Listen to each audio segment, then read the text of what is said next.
কত বলে না মানে দেখতে পাচ্ছ মাছের ঝোলও বানাবো।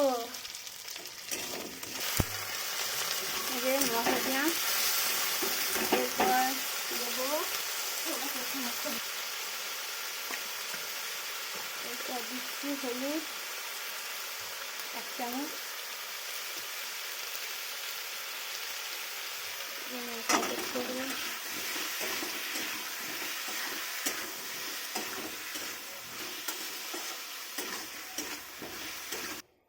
এই যে নাড়াচাড়া করে জল দিলাম, ঝোলটাকে ফুটছে।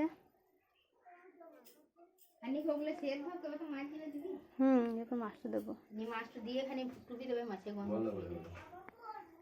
এই যে আমার ঝোলটা এবারে ফুটে এসছে, দেখতে পাচ্ছ তো।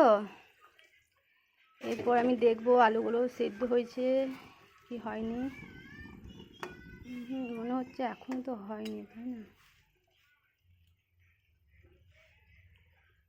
দেখাই হবে, তো কেউ তো বুঝতে পারবেন যে কেমন টেস্টি হয়েছে, তাই না? দেখো